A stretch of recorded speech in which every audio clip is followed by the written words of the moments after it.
এখন বাড়ি থেকে অলরেডি 30-35 কিলোমিটার আমি এসে গেছি। আর আমি জেলেং সেরেং যাচ্ছি। ওখানে একজন মালতী মুর্মু বলে একটা ম্যাডাম আছে, একটা স্কুল চালাই, ঠিক আছে। তো 50-60টা স্টুডেন্ট আছে, তো ওনার কাছে আর দেখা তো নেই, বাট আমি গ্রামটা খুঁজে নিয়ে মানে পাচ্ছি কি পারবো না, মানে খুঁজে নিয়ে আর তার সঙ্গে ওনার সঙ্গে দেখা করতে পারবো কি পারবো না দেখছি, ট্রাই করে চেষ্টা করে। তো আর একটা নতুন ব্লগে সবাইকে স্বাগত। তো চলো, আর এরকম জায়গাতে আমি একটু দাঁড়িয়েছি, একটু জাস্ট 5 মিনিট দাঁড়াবো, অনেকক্ষণ দূর গাড়ি চালালাম, তাই এরকম মানে আর পাহাড় ধারে ধারে যেতে হবে, কেননা জেলেং সেরেং গ্রামটা একদম পাহাড়ের ধারে, ঠিক আছে। তো চলো সেখানে পৌঁছাবো, তারপরে লোকেশনগুলো দেখবো। ওইদিকের খুব সুন্দর সুন্দর লোকেশন আছে কিন্তু মানে পাহাড়ের গায়ে, ঠিক আছে। তো বেশি লেট করবো না, বেশি দেরি করবো না, চলো এগিয়ে চলি। অ্যাকচুয়ালি এদিকে একটা গ্রাম আছে, এই পিছন দিকে যে গ্রামটা আছে বড়কচা, সেই বড়কচা গ্রামের ভিতর দিয়ে আমাকে আসতে হয়েছে। আর এরপর এদিকে যাব, ঠিক আছে, এই সাইড দিকে যাব। আর এখানে সামনে একটা নরেন হাসদা বলে একটা দাদা আছে, যার সিধু কোনো একটা মিশন চালাই, যার টোটাল 4টা আছে। এখানে একটা বিজ্ঞানকুদ বড়কচা গ্রামে একটা তার একটা মানে সেন্টার আছে, আর একটা এখানে সামনে যেখানে আমরা একটু ওইটা দিয়ে পেরিয়ে যাব, আর একটা বালিডুঙ্গরিতে, আর একটা অযোধ্যা পাহাড়ে, ঠিক আছে। আর এরকম নাজারা আছে, আমি ক্যামেরাটা ব্যাক করছি, তারপরে সম্পূর্ণভাবে দেখাচ্ছি। এইভাবে এদিকে নাজারা আছে। আর ওই ফুলগুলো ফুটেছে মনে হয় এইখানে সামনে একটা সেগুন গাছ আছে, তো সেগুন গাছের ওই ফুলগুলো হচ্ছে অ্যাকচুয়ালি। আর এদিকে একটা চাডরা পাহাড়ের মতো দেখা যাচ্ছে, কিন্তু গাছপালা নেই, কিন্তু পাথরে বেশি, বাট ওই দিকে আছে। আর মাঝখানে কিন্তু মানে সংঘার মতো আছে, মাঝখানে কিছু নেই, ঠিক আছে। মনে হয় মানে খুব অ্যাট্রাকটিভ এরিয়া, ঠিক আছে। আর এই সাইডতেও আছে, ঠিক আছে, এই সাইডতেও আছে। দেখ কটা মানে পাহাড় আছে ছোট্ট ছোট্ট। আর আমরা এদিকে যাব। আর এদিকে কিন্তু চাষবাসও খুব মোটামুটি খুব ভালো নয় আর খুব খারাপও নয়, যতটুকু আছে সম্ভবত চাষবাস খুবই মানে ভালো হয়। আর ধানের চারাটা কিন্তু ছোটো ছোটো আছে বলে এখনও পর্যন্ত সেরকম কাজপাট ওরা শুরু করেনি, বাট কিছু কিছু জায়গাতে শুরু হয়ে গেছে অলরেডি। আর কি বলবো, চলো তাহলে আমরা এগিয়ে চলি আমাদের ডেস্টিনেশনে, চলো। আর সামনে আছে এখানে নরেন হাসদার যে মিশন, সিধু কোনো মিশন। আর এখানে যে লেফট সাইডে বাম দিকে, আর এখানে কিন্তু প্রোগ্রামটা রাখা হয়েছিল একদিন। আর এখানে তার মিশন ছেলেগুলো আছে, অনাথ আশ্রম, মানে মিশন বলতে কি সিধু কোনো মিশন। আর এখানে যেহেতু মানে স্ট্যাচু বানানো হয়েছে 3টা সিধু কোনো, বিরসা নয়, তিলকা মাঝি, ঠিক আছে। তো এভাবে আমি এগোতে চললাম, চলো।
এই যেটা জলটা দেখতে পাচ্ছ এটা হচ্ছে একটা মুরগুমা ড্যাম, ঠিক আছে।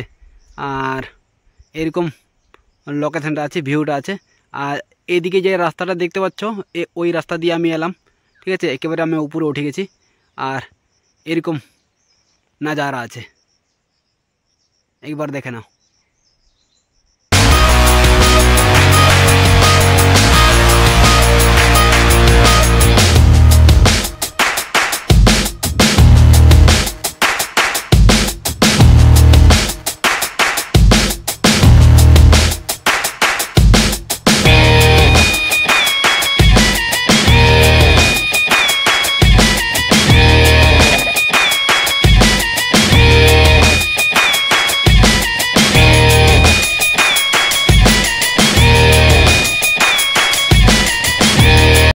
তো দিদির কাছে যাব আর গিয়ে নিয়ে দিদিকে আমার দিক থেকে যতটাই হোক সাপোর্ট করার জন্য চেষ্টা করব, ফুল সাপোর্ট করব।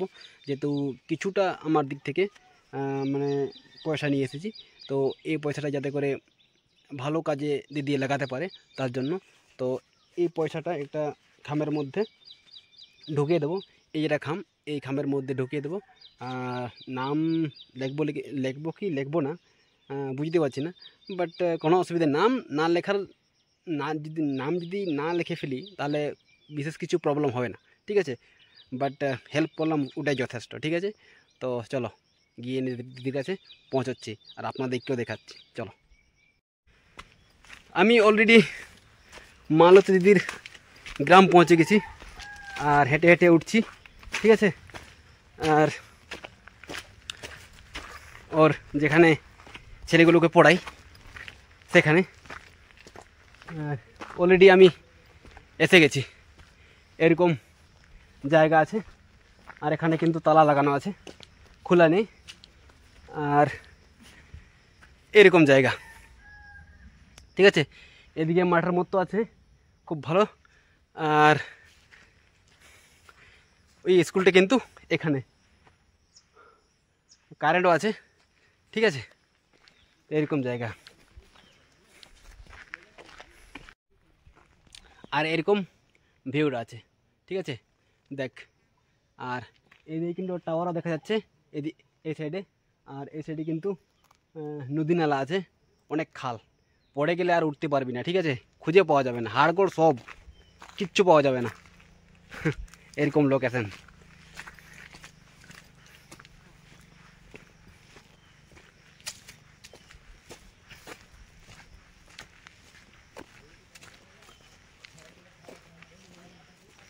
আর এইভাবে লোকেশনটা আছে, এরকম লোকেশন আছে। এখানে খুব ভালো একটা মাঠের মতো আছে, ছেলে মেয়েগুলো এখানে খেলতে পারে। ফুটবল যদি খেলা যায় তো অবশ্যই খেলতে পারে, একদম কোনো সন্দেহ নেই, ঠিক আছে। আর খুব ভালো লাগছে কেন চারিদিকে চারিদিকে গাছ আছে, চারিদিকে গাছপালা আছে। দেখ এই সাইড থেকেও গাছ, এই সাইড থেকে গাছ, মাঝখানে কিন্তু এই মাঠের মতো কেমন মানে স্টেডিয়ামের মতো লাগছে, ঠিক আছে। আর এই সাইড দিকে দিদির যে স্কুলটা ওখানে বানিয়ে দেওয়া আছে, ঠিক আছে। আর ওখানে ছেলে মেয়েগুলো পড়ায়, ঠিক আছে। তো চলো এখন যাই দিদির কাছে। তো এখন আমরা দিদির কাছে চললাম, ঠিক আছে। যেখানে ওর ছেলেগুলো পড়াই, যেখানে তার জায়গাটা বাড়িটা, সেখানে অলরেডি ওখান থেকে নেমে এলাম আর এখন বাড়ির দিকে যাচ্ছি, ঠিক আছে। আর এখানে অনেকগুলো গরু বাছুর আছে, এদিকে এখানে বাঁধানো যাবে, ঠিক আছে। অনেক ছোট ছোট বাছুরগুলো আছে। অলরেডি আমি মালতী দিদির বাড়িতে পৌঁছে গেছিলাম। আর আমার পিছনে যেটা ঝামড়াটা দেখতে পাচ্ছ সেখানে কিন্তু পোলগুলো রাখানো হয়, যাতে করে আর এমনভাবে সেখানে কিন্তু গুছিয়ে পোলগুলো রাখানো হয় যাতে করে গরু বাছুর ওখানে গেলে খেতে পাবে। আর ইনি হলেন এইদিকে মালতী দিদি আছে আর অনেকগুলো গেস্ট এসেছিলো। আর ইনি হলেন মালতী দিদির হাজব্যান্ড। মালতীকে আমি দিদি বলি, তার জন্য এনাকে আমার সম্পর্ক জামাইদা হলো। আর ইনাদের হচ্ছে একটা যেটা বড় ছেলে, এর নাম হচ্ছে খেরওয়াল, ঠিক আছে। আর ছোটোটার নাম হচ্ছে ফুরগাল। তো এখানে ওনাদের বাড়ি। আর আরও অনেকজন এসেছিল। ওরা যেখানে দিদির যে স্কুল সেখানে ওরা ওদেরকে নিয়ে গেলো জামাইদাই। আর এরা এসেছিল চান্ডিল থেকে এই ভাইরা। আর এদিকে হচ্ছে দিদিদের বাড়ি, সাধারণ সেরকম কোনো হাই ফাই বাড়ি নয়। আর ওদের সঙ্গে একটু কথা বললাম। চান্ডিল থেকে ওরা এসেছিল মোটামুটি 2 ঘন্টা 3 ঘন্টা জার্নি করে বাইকে করে। আর এভাবে ওদের বাড়ি ছিল। বাড়িতে কিছু এই বছর কিন্তু লাগানো হয়নি, বাট অনেক কিছু লাগানো থাকে। আর এই বছর কিন্তু অনেক বেশি বৃষ্টিপাত হয়েছে বলে মানে লাগানোর জন্য সময় দেওয়া হয়নি, আর সেরকম সময় পাওয়া যায়নি, ঠিক আছে। আর এই ঝামড়াটা, এই যেখানে পোল রাখা হয়েছে, এটা কিন্তু পাহাড় ধার দিকে প্রত্যেকটা গ্রামে কিংবা প্রত্যেকটা বাড়িতে এই জিনিসটা দেখতে পাওয়া যায়। কেননা এখানে ধান মাড়ামাড়ি করে পোলটাকে রাখানো হয়। আর এমনভাবে রাখানো হয় যাতে করে গরু ওখানে গিয়ে যদি খায় তাহলে অবশ্যই খেতে পারে। আর মানে গরু মুখ দিয়ে টানলে পড়ে যাবে, মানে পুরোটা পড়বে না, আস্তে আস্তে একটু একটু করে পড়বে। এমনভাবে গুছিয়ে গুছিয়ে রাখা হয়ে থাকে সেখানে। আর এইভাবে আমি ঘুরে ঘুরে দেখলাম ওদের বাড়ি। সেরকম মানে কোনো হাইফাই নেই। আর এখানে দিদি বেরিয়ে গেল আর সবাইকে আমন্ত্রণ করলো, মানে সম্মান দিল, ঠিক আছে। আর এখানে দিদিকে আমি বসালাম আর কিছু মানে কথা জিজ্ঞেস করেছিলাম। বলেছিলাম কি দিদি আপনার এই মানে যে আপনার যে এটা চিন্তাভাবনা কবে থেকে শুরু হয়েছিল, এটা আপনি কবে থেকে শুরু করেছিলেন? কি দিদি বললো কি এটা আমি 2020 থেকে শুরু করেছিলাম, আর লকডাউন যখন হয়েছিল তখন। আর মানে জিজ্ঞাসা করেছিলাম দিদি তখন আপনার কজন মানে স্টুডেন্ট ছিল? বুঝলি তখন মোটামুটি 100 জনের মতো ছেলে মেয়ে মিলিয়ে নিয়ে ছিল 100 জনের মতো। আর এখন হয়েছে মোটামুটি 50-60 জন এখন বর্তমানে স্টুডেন্ট আছে। আর দিদি ওদেরকে কোচিং হিসেবে পড়াই, সকাল 6টা থেকে 9টা অবধি, তারপরে ওরা প্রাইমারি স্কুলে চলে যায়। তো এভাবে দিদির সঙ্গে একটু কথা বলেছিলাম। আর আমি ওকে জিজ্ঞাসা করেছিলাম দিদিকে কি দিদি আপনি তো হাউস ওয়াইফ, কীভাবে কাজটা মেনটেন করে থাকেন? তো উনি খুব সুন্দর উত্তর দিয়েছিলেন কি সমস্ত কিছু মেনটেন করার পরেও ছেলেগুলোদের জন্য যাতে ভবিষ্যৎ তাদের একটু উজ্জ্বল হয়, আর তার জন্য আমি ওদের মানে সহযোগিতা করি পড়ানোর জন্য। এভাবে দিদি খুব সুন্দর একটা উত্তর দিয়েছিলেন। আমি তাকে জিজ্ঞেস করেছিলাম কি কীভাবে মেনটেন করে থাকেন। আর জিজ্ঞেস করেছিলাম জামাইদা কী সব কাজ করে। তো উনি বলেছিলেন সেরকম তো আমাদের দিকে কোনো কাজ পাঠ নেই, বাট ঘরের মধ্যে থাকে, চাষবাসে কাজ করে। আর আমিও ঘরেতে থাকি, চাষবাসের সঙ্গে তাকে একটু হেল্প করি থাকি। আর কি বলবো, এভাবে কথা হয়েছিল দিদির সঙ্গে। আর আমাদের ভাষায় অ্যাকচুয়ালি কথা বলেছিলেন বলে আপনাদেরকে সমস্ত কিছু শোনাতে পারছি না, বাট এরকমই, ঠিক আছে। তো দিদিকে টাইম দেওয়ার জন্য অনেক অনেক ধন্যবাদ। আর কি বলবো, আমাদের জন্য টাইম বের করেছে তার জন্য অনেক ধন্যবাদ। আর এখানে একজনকে পেলাম, ইনি হলেন দিদির শ্বশুর, মানে দিদির যে হাজব্যান্ড তার বাবা। ইনিও কিন্তু অনেকটা মানে সেরকম কাজপাট করতে পারে না, কেননা তার শরীরে প্রবলেম আছে, পায়েতে ভালো করে হাঁটতে পারে না, ঠিক আছে। দুদিকে দুটো ঠেঙা নিয়ে মানে হাতের বগলে ঠেঙা নিয়ে সে কিন্তু হাঁটে। তার জন্য তার শরীরটা অনেকটাই মানে বিশেষ প্রবলেম নেই, বাট হাঁটি একটু প্রবলেম আছে। তো তাদের সঙ্গে অনেকক্ষণ ধরে একটু গল্প গুজব করলাম, কথাবার্তা শুনলাম। আমিও ওনার কাছ থেকে জানতে চাইলাম। আর উনি আমাকে জিজ্ঞাসা করলেন কি বাবু আপনাদের বাড়ি কত দূরে? আমি ওকে বললাম কি আমাদের বাড়ি হচ্ছে এ সাইডে, পুন্দা, গ্রপো, ঘাগরা, একদুয়ারা। তো উনি বললেন ওইদিকে তো আমি গিয়েছি, অনেকবার গিয়েছি ওইদিকে। বলছে হ্যাঁ অনেকবার গিয়েছি। তাহলে তো আমি বললাম তাহলে তো আপনি জানেন ওইদিকে? হ্যাঁ অবশ্যই জানি। আর ওকে জিজ্ঞাসা করলাম আপনাদের দিকে কীরকম চাষবাস হয়। বলছি চাষবাস তো মোটামুটি ভালো হয়, বাট এবছর কিন্তু বাড়িতে কিছু লাগানো হয়নি। আমি বললাম কি কেন লাগানো হয়নি। উনি বললেন এই বছর কিন্তু আষাঢ়ের প্রথম থেকে জল পড়েছে, তার জন্য লাগানোর জন্য কোনো টাইম নেই। একটু মাটিটা শুকনো করতে হবে, তবে তো যে কোনো জিনিস আপনি লাগাতে পারবেন। তার জন্য বাড়ি এখন সম্পূর্ণ খালি আছে, কিচ্ছু লাগানো হয়নি। তো বলছে এখানে কিন্তু বর্ষার জন্য বেলাতি খুব ভালো হয়, আর পাইকার কিন্তু আমাদের বাড়িতেই চলে আসে। এখানে তুলে নিয়ে আমরা এখানে রেখে দিই, আর পাইকার আসে আর এখান থেকে তারা নিয়ে চলে যায়। বলছেন ভালো। তাহলে আমি বললাম বর্ষার দিনে তো জলের কোনো অভাব নেই, কোনো প্রবলেম নেই, অসুবিধা নেই। বাট চৈত বৈশাখ মাসে কীরকম জলের, বলছি চৈত বৈশাখ মাসে কিন্তু খুব কষ্ট হয় আমাদের জলের জন্য, খুব খাবার জলের জন্য কিন্তু অনেকটা কষ্ট। বাট সবজিপাতি তো আমরা লাগাতে পারি না, বাট খাবারের জন্য কিন্তু কষ্ট হয়। আমি জিজ্ঞাসা করলাম কি নলকূপ সরকারি সংস্থা থেকে কিছু দেওয়া হয়নি। বলছে দিয়েছে, দুটো আছে, কিন্তু সেটাতে কোনো আমাদের অত বড় গ্রাম, মোটামুটি উনি বললেন কি 80-90টা আমাদের গ্রামে ঘর আছে, ঠিক আছে। আর এই দাদারা ছিল চান্ডিল বলছি ডুমকা পাকুড় ডিস্ট্রিক্ট থেকে ওরা এসেছিল, যেদিকে যেগুলো দেখতে পেলেন সেগুলো। এনার সঙ্গে অনেক ভালো ভালো তথ্য, ভালো ভালো কথা শুনিয়ে দিল, খুব ভালো লাগলো, ঠিক আছে। তো অবশ্যই ওদেরকে যতটুকু আমার দিক থেকে হলো সম্ভবত সাপোর্ট করলাম মালতী দিদিকে, যাতে করে সে আগে দিকে আবার নতুন আইডিয়া, নতুন বুদ্ধি নিয়ে সে ছেলেগুলোর ভবিষ্যৎ গড়তে পারে। আর কি বলবো, এভাবে। আর আমাদের ভাষায় আমরা তো সাঁওতালি ভাষায় কথা বলছিলাম, বাংলা ভাষায় না। এভাবে উনি চলেন, ঠিক আছে। হাতেতে দুটো লাঠি আছে, আর সে ওই যে তুলছে সেই লাঠিটা হাতের বগলে নেই, আর এভাবে সে চলাফেরা করতে পারেন। তো আপনারাও আসুন এখানে, অবশ্যই এনাদেরকে একটু সাপোর্ট করুন, তাহলে ওরাও একটু ভরসা পাবে, আশা পাবে কি আমাদের পাশে অনেকজন লোক আছে, মানুষ আছে যারা আমাদেরকে সাপোর্ট করছে। ওরা একটা উৎসাহ পাবে, মোটিভেট পাবে তার জন্য।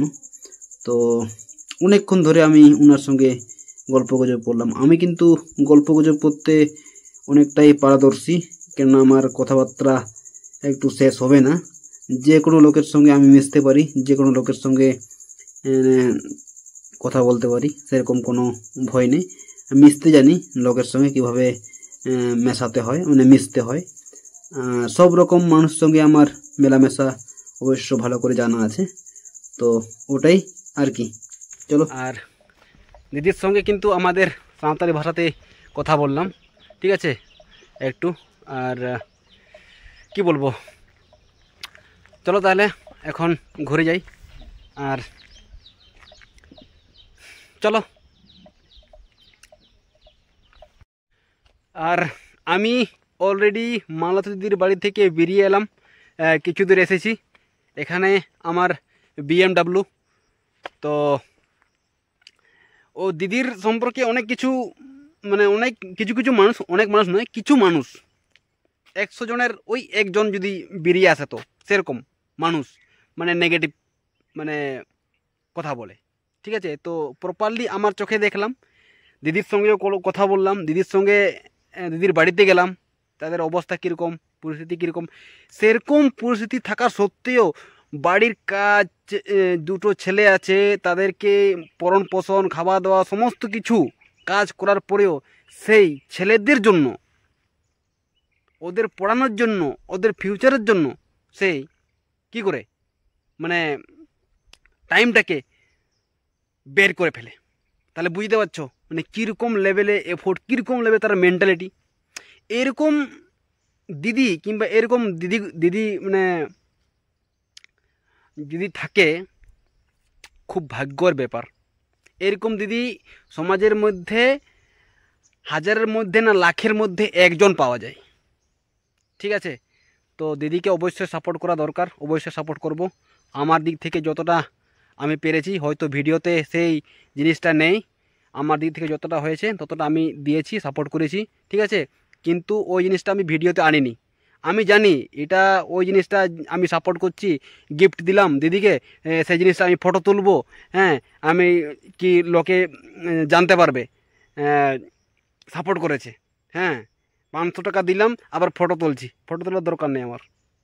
আমি জানি আমি সাপোর্ট করেছি, আর উপরওয়ালা জানে, ভগবান জানে কি দিয়েছে সাপোর্ট, যত হোক আমার দিক থেকে সাপোর্ট করেছে, বাট এটাই আমার যথেষ্ট, ফটো তোলার দরকার নেই আমার। আর আপনারা, আমি বলছি মুখে কি আমি সাপোর্ট করেছি, আপনারা যদি বিশ্বাস করেন ভালো, না বিশ্বাস করেন আরও ভালো, ঠিক আছে। কিন্তু আমি জানি, আর উপরওয়ালা ভগবান জানে, ঠিক আছে। তার জন্য আমার সেটা মনে হলো না কি ওই গিফটটা দিয়ে আমি ফটো তুলবো বলে, ঠিক আছে। তো ভিডিওটা এরকমই ছিল। আর অবশ্যই লাইক করো, শেয়ার করো, কমেন্ট করে জানাও ভাই। আর অবশ্য আবার নতুন নতুন জায়গায় যাব, ঠিক আছে। তো ভিডিওটা এখানে এন্ড করলাম। সবাইকে আমাদের থেকে নমস্কার, ভালো থেকো সবাই, সুস্থ থেকো। আর আমিও যেন সুস্থ থাকি, তাহলে আবার নতুন নতুন জায়গাতে যেতে ভালো হবে, ঠিক আছে। তো চলো ভিডিওটা এখানেই এন্ড করলাম। ওকে, ঠিক আছে, নমস্কার সবাইকে।